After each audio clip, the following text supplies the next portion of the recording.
Hey, what's going on, everybody? I just wanted to do a video on my GSG5 22. I had this gun for a little while. I just never really did a video on it or nothing. So I figured I'll just go ahead and throw this video up. I'm not going to really get into any kind of details or nothing on the specs or nothing, but just mostly just kind of showing the gun. And just a few minor things I did to it as far as upgrading. It does have a 22 round capacity magazine. Actually, I believe you can actually hold 24, but I don't really like to, load that many.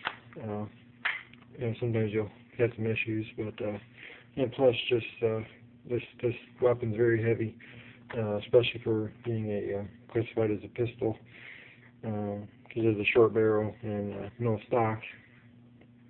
But when you hold the gun around for a while and you have like a 22 round magazine, it gets very tiresome. So me, I usually just generally kind of load 10, but that's just me. Here's the safety right here. Fire, and of course safe. Trigger pull, it's not necessarily heavy, but it's very, very long. It's kind of like the GSG AK I have, it's a very, very long trigger pull. It's not completely the same operation as, well, actually pretty much almost absolutely not the same operation as MP5 or HK G3. A few things, are kind of the same, but other than that, it's completely different animal inside the, mechanism. Safety, as far as the actual safety on the outside itself is pretty much the same. Pistol grip is about the same. Mag release is the same. The paddle release, just push it forward and release it. This gun does have a magazine disconnect safety on it, which I absolutely hate these things. I hate guns with them. I think it's stupid. And it also has a mag release right here, but that's, I wouldn't even worry about that. It's not nearly as quick to strip, and also not as comfortable. The paddle release is the best, in my opinion, and probably most people's opinion.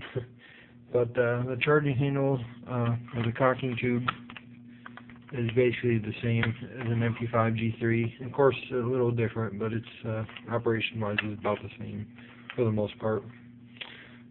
You do have a eyelet, or a little, for where you can put a sling. Of course, there's nothing in the back to do to attach like a 1-point sling or nothing.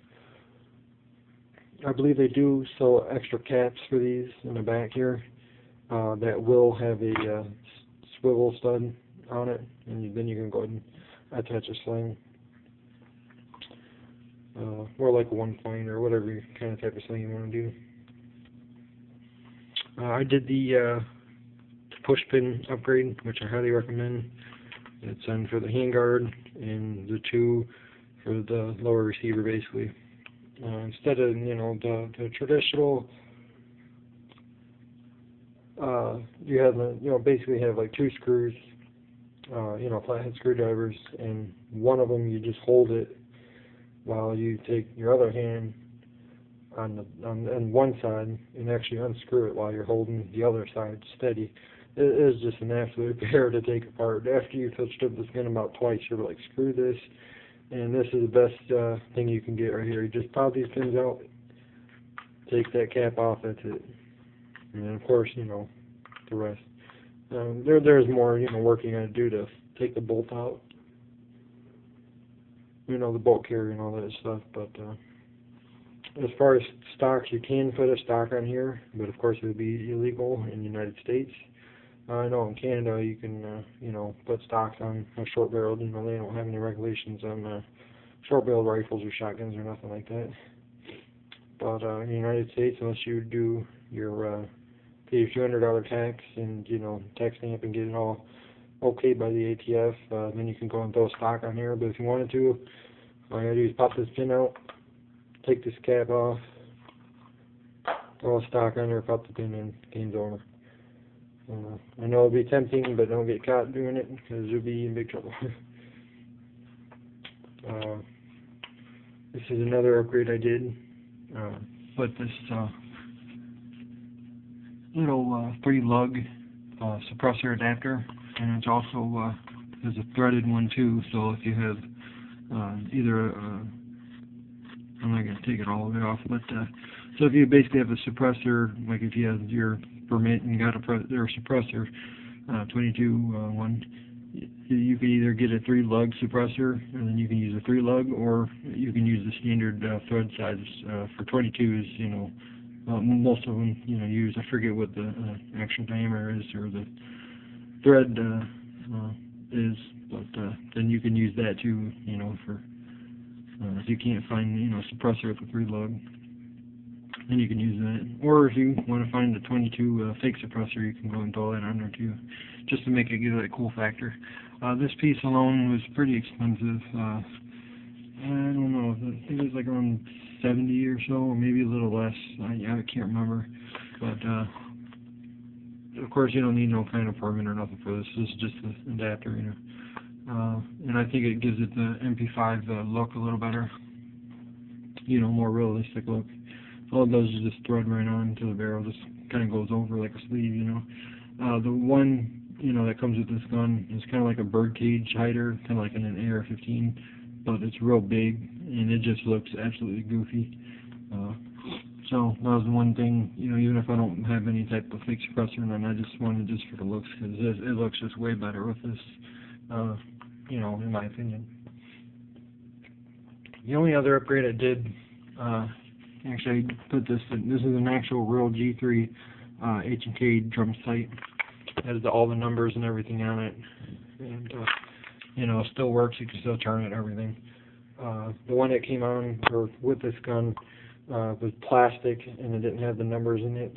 I don't think, I can't remember. I had it in a box, and, that the gun came with. I can't remember if it has the numbers on it, but they're not colored in, or they just don't have the numbers. I think they do have the numbers, they're just not colored in. But anyways, I had bought this sight to put on my semi rifle that the one gunsmith said he was going to do, he could do, and then he transferred in another one, said, oh no, I can't do it. So basically, I already had bought the part because the one guy said he could do it.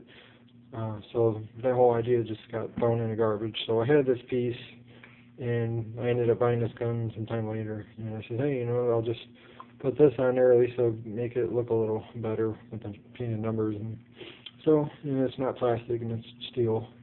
So I did that. So other than that, that's pretty much all I did to the gun. Yeah, I've been very, very happy with it. It's very reliable. Of course, just higher quality ammo. Usually I just use the Federal, bulk pack.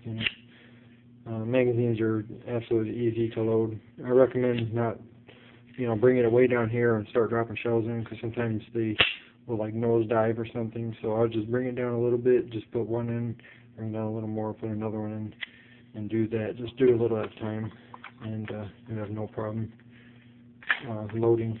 I would like eventually to get replace this forearm. They had one I've seen that actually has a built-in strobe light underneath. It kind of looks like the Surefire that they make for a real MP5, and like it has a little pressure switch inside.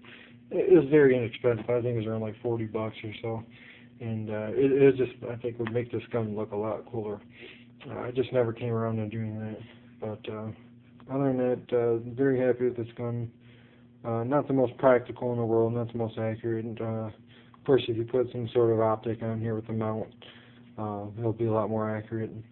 But me, I just like the look of the gun itself, and I just think, I don't know, I just didn't want to put a red dot on here. I'm not going to be doing that real accurate, just something to mess around with. But well, thanks for watching. If you have any questions, feel free to leave a message. All right, thanks.